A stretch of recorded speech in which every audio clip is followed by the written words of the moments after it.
Today we get into a section of the book of Matthew where Jesus is going to start delivering some of his most famous remarks.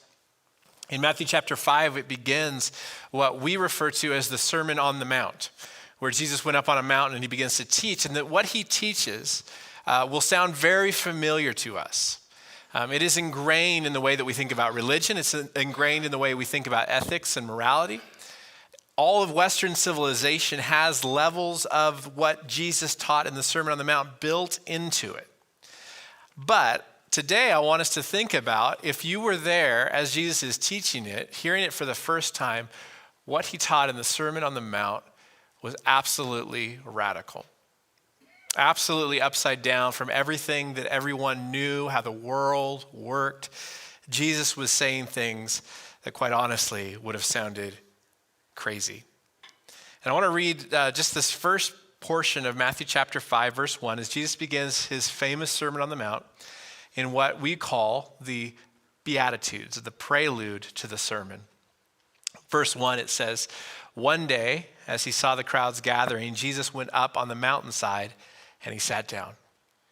And his disciples gathered around him, and he began to teach them." And this is what he says: "God blesses those who are poor and realize their need for him, for the kingdom of heaven is theirs." I want to pause right there as we begin in this passage today and ask you, what do you think of when you hear the word heaven? What do you think of when you hear the word heaven? I think for many of us, the word heaven has a direct link to the idea of the afterlife. And if you've been to a memorial service, you know that we talk about heaven in those terms, that to, as Paul said, to be absent from the body is to be present with Christ. And what we call that experience of eternity with Jesus, we call it heaven. But what's interesting is if we look in the book of Matthew and the teachings of Jesus, when Jesus talks about this idea of heaven, he is rarely tying it to the idea of eternity or the afterlife.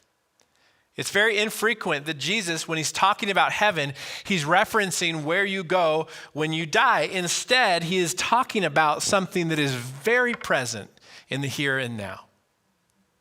Not the idea of that place where we go to one day when we die, but that thing that is coming to us right where we live. This idea of heaven coming to earth was central to the teachings of Jesus. And if you could sum up what Jesus came to say, now he did a lot of things, but when it came to what he was teaching over and over again, you could boil it down to this phrase: heaven is here. Here, today, in front of you. Not someday, not someday far off, not one day when we get there, not someday when we die, but heaven. The perfection of God, where God is in charge and his way is the way. It's here now among us. And he said, "And I'll prove it to you." And over again, he's reaching into this idea of heaven and he's pulling out miracles.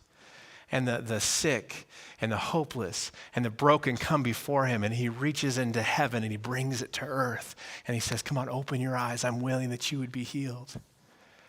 And he's giving us this preview of when heaven invades earth. And so right off the bat, as we get into the teachings of Jesus today, I want us to set aside our notion of what heaven is as solely this afterlife concept and bring it into the here and now. That somehow, some way, what Jesus came to do was to establish that heaven was not satisfied to stay far off, but was invading earth. This is amazing. And so what happens when God moves in? What happens when heaven invades earth? What happens when the perfection of God gets close and begins to bleed into the world around us? It's interesting, last week we looked in chapter 4 of Matthew how people as far away as Syria were coming because they had heard that there was a healer in Galilee. And I thought, when I heard that, and Ben was preaching on that last week when he said, as far away from Syria, and so I looked it up, and it's about 100 kilometers, which is about a 2-day, maybe a 3-day journey, unless you're very sick. And then it could become a weeks-long journey. And so as I was reading that again, I imagined all these people who had heard this news that there was a teacher who could heal in Galilee, and coming as far away from weeks of a journey away, were making their way along the path. And you could imagine along this dirty, dusty trail, all these sick people making their way to Galilee, and the conversations they would have had with other travelers. Where are you going in that condition? And they would have said, we heard that there's a healer down in Galilee, and we have to check it out. And so for weeks, you have people making their way to find this man, this rabbi, this teacher, Jesus, because the rumor is that he can heal disease. And this is the kind of good news that follows Jesus. And I want to make this very clear that because in our day, sometimes the news about Christianity isn't all good, we have to remember that originally in the Gospels, when word spread about Jesus, people came from far and wide to get near him because of the goodness of that news. And I would stand here today and plead with us that we need to rediscover the goodness in the news about Jesus. We need to rediscover the goodness of the good news, the gospel of Jesus. That restoration and redemption and healing happens when heaven comes to earth. And this is the news that Jesus came to announce. And so we exist in a community, and out of all the things we could do, our primary way that we imitate and live out our lives in the way of Jesus is to do exactly what Jesus did, which was to stand and announce, heaven has come near. And that might sound scary, but it's actually really good news. Because what follows is healing. What follows is blind eyes being opened, and disease being healed, and cancer being destroyed, and the kingdom of heaven coming. The restoration of all the things that we thought were lost. This is what happens when heaven comes to earth. So for 3 years, Jesus walks out his ministry, and we're going to walk through this book of Matthew, dramatically pulling into the here and now, the perfection and the restoration and the work of God. And in Matthew chapter 5, he sits down on the mountain and he gathers his disciples around him. And what's interesting is the way that it sets up this scene is that Jesus goes up on the mountain and he sits down and begins to teach who? He begins to teach his disciples. And so Jesus is not setting this up as some kind of, arena show where he's going to get on the stage and he's going to speak to the multitudes. Instead, what he is showing all the people that would gather is what he would have done most days as a rabbi, which would be to gather his small group of disciples around him to sit in a teaching position and simply share about the kingdom of heaven. And what happens is the shock of everyone who is around him is that he is not playing to the crowd. He is doing what he always does, but you have these multitudes of people who happen to be there to experience one of the greatest sermons, the greatest oratory presentations in history. Can you imagine if those people only knew how influential and impacting that this moment in the wilderness would have for the rest of history? It would have blown them away. I remember stumbling across a famous person once. It was probably, I want to say early high school, and my brother and I were traveling, and so we were in the Los Angeles airport waiting for a flight, and I remember there was this kind of crowd around this section by the gate, and so we asked, what's going on over there? And they said, well, I guess Carlos Santana is on our flight. And I said, whoa. Who's that? Found out very, very famous guitarist, amazing. By the way, Carlos Santana's experience on that flight was very different from mine in row 37 by the bathrooms. Okay, he had a whole different experience on that plane than I did. But there was a sense of I'm close to someone who's important. I'm in a moment that now matters more than it did before because of Santana. times 1,000, times 1,000,000 is what these people are experiencing as they're gathered around in probably this valley, watching as even at a distance, this Rabbi Jesus begins to teach. And he opens with those words, God blesses those who are poor and realize their need for him, for theirs is the kingdom of heaven. And so, setting the scene, as Jesus is teaching, I want to read the entirety of the Beatitudes to us, okay? And I'm going to read a line, and then I would like it if you could read the line after. So I'm going to say, God blesses those who are poor and realize their need for him, and we'll all say together, for theirs is the kingdom, or for the kingdom of heaven is theirs. Does that make sense? Okay, so we'll go back and forth. So Matthew 5, verse 1, one day as he saw the crowds gathering, Jesus went up on the mountainside and sat down. His disciples gathered around him, and he began to teach them. God blesses those who are poor and realize their need for him, for theirs is heaven is theirs. You're better at reading than I am. God blesses those who mourn, for they will be comforted. God blesses those who are humble, for they will inherit the whole earth. God blesses those who hunger and thirst for justice, for they will be satisfied. God blesses those who are merciful, for they will be shown mercy. God blesses those whose hearts are pure, for they will see God. God blesses those who work for peace, for they will be called the children of God. And God blesses those who are persecuted for doing right, for the kingdom of heaven is theirs. Throughout the Sermon on the Mount that Jesus is about to launch into, he's going to get really practical. He's going to give very specific instructions for how to live, and these instructions are not going to be easy to follow, but they're going to be very, very clear. And they're so clear, in fact, that they're going to be some of the most quoted lines that Jesus ever says. And as one pastor said, some of the least followed lines that Jesus ever said, because they are so challenging to the way that we think and live. But before he gets to the instructions, he gives us these beatitudes, these declarations. And I think these are not so much instructions about how we ought to act or how we ought to be, but instead a description of how God works. That baked into these beatitudes are the description of what it's like when God moves into town and who he hangs out with when he gets there. The kinds of people that God is interested in using to usher in the establishment of his kingdom. And so in this description of how God works, Jesus turns everything they know about who's in charge and who has the power and who has the influence, he turns it all on its head. And in so doing, he turns the world upside down. Imagine the amazement of the crowds, many who had come simply because they heard he could heal. They heard maybe he could provide a meal miraculously for them. And so they gather in the thousands to hear him teach. And they're waiting for him, right, to get to the healing part.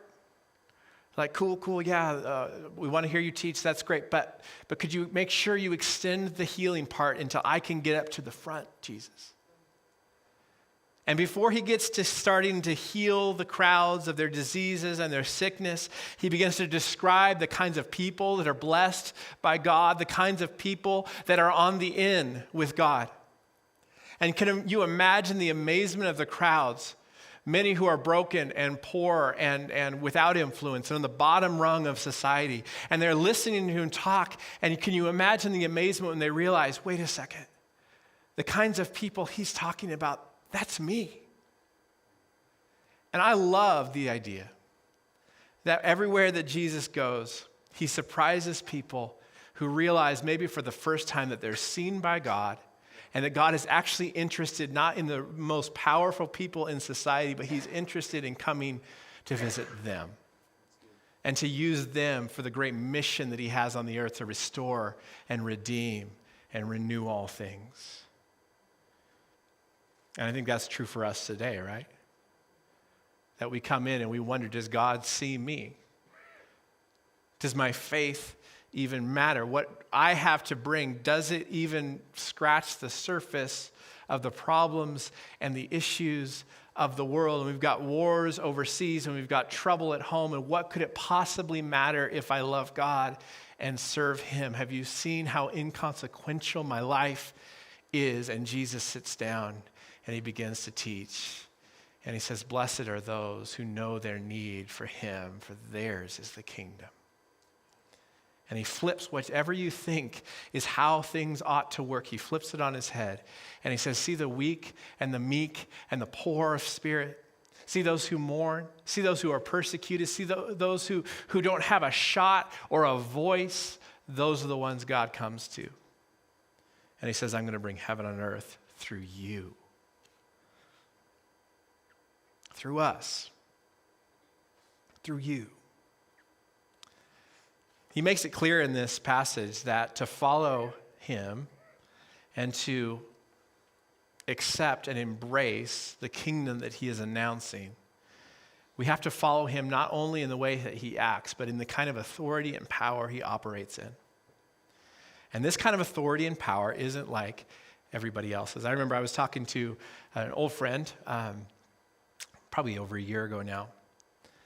And he was just being really honest about how he viewed kind of his position in the world and in conversations with people outside of faith and outside of Christianity.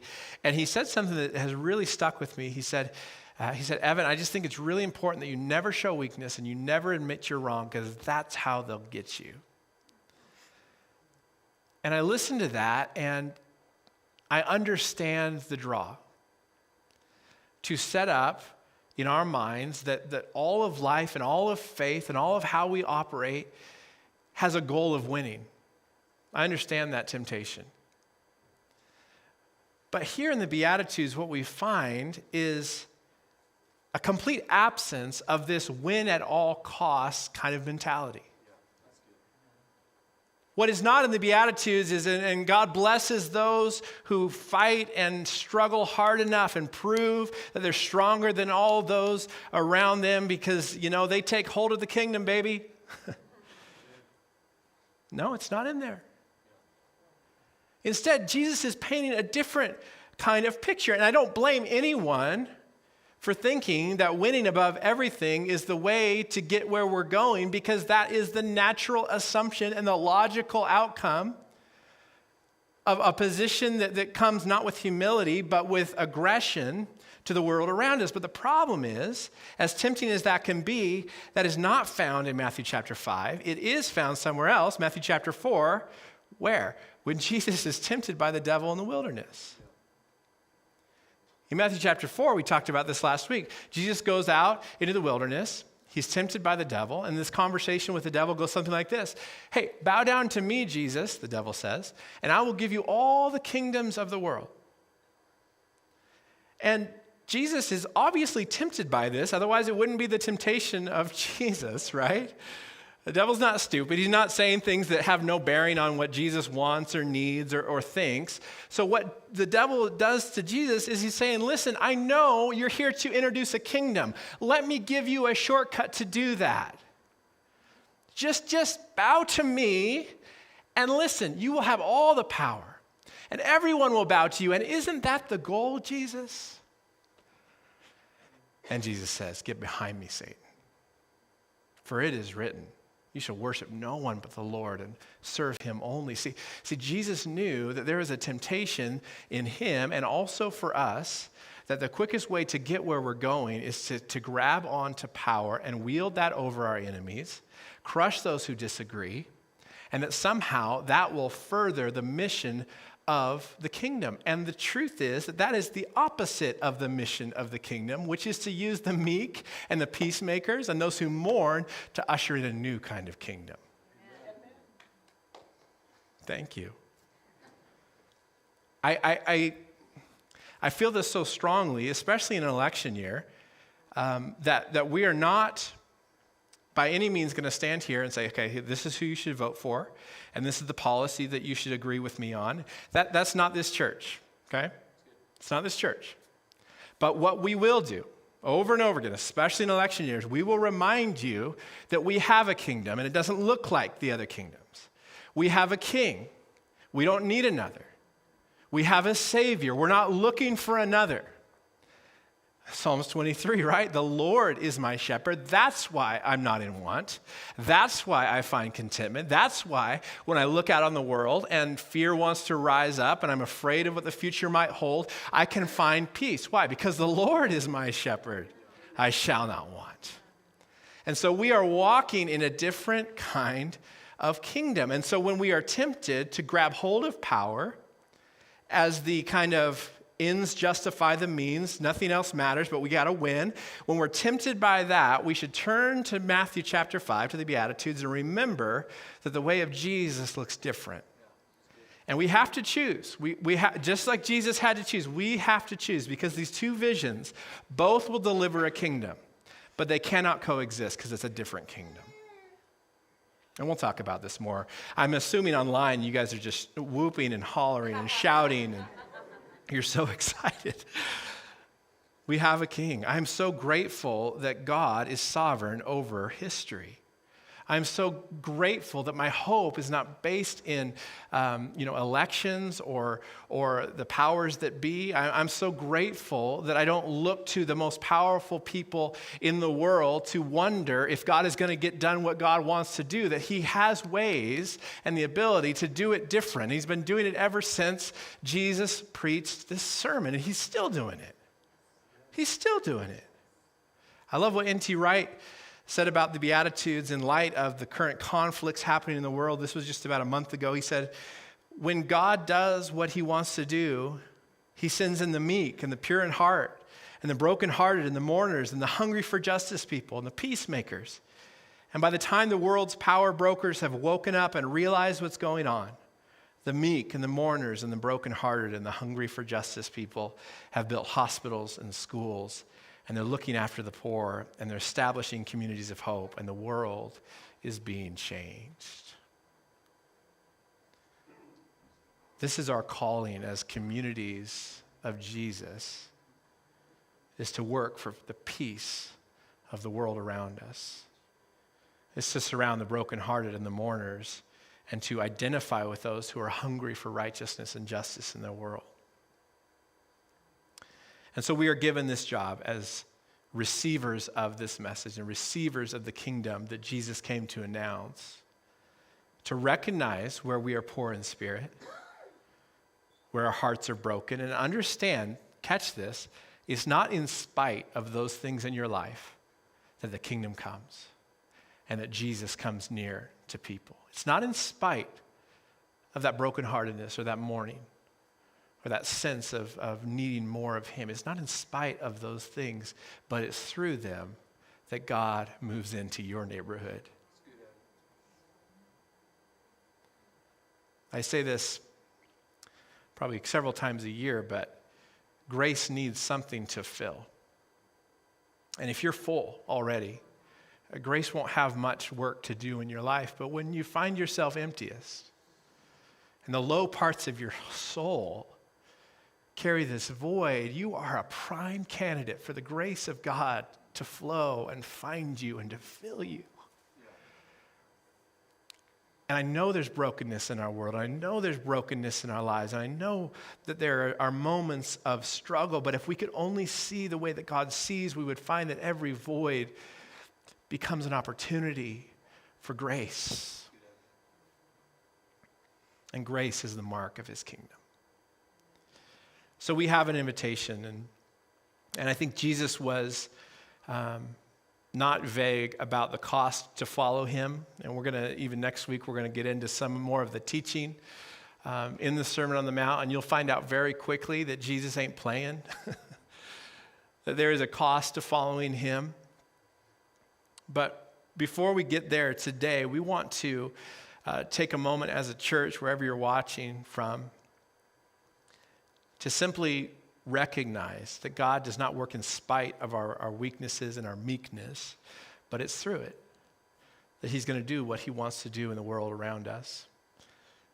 And where we cannot relate to what Jesus is talking about, where we cannot relate to being mourners or to being persecuted or to being those who are hungry for righteousness and justice, we must move our hearts, our hands, and our resources to be joined with those who do.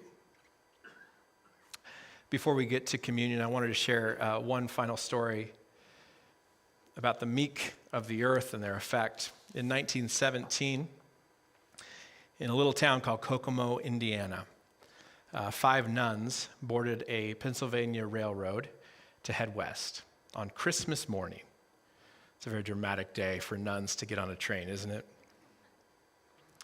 They headed out west, and when they finally got out here on the West Coast, they were stationed and assigned to a small field hospital in a little logging town that's here called Bend.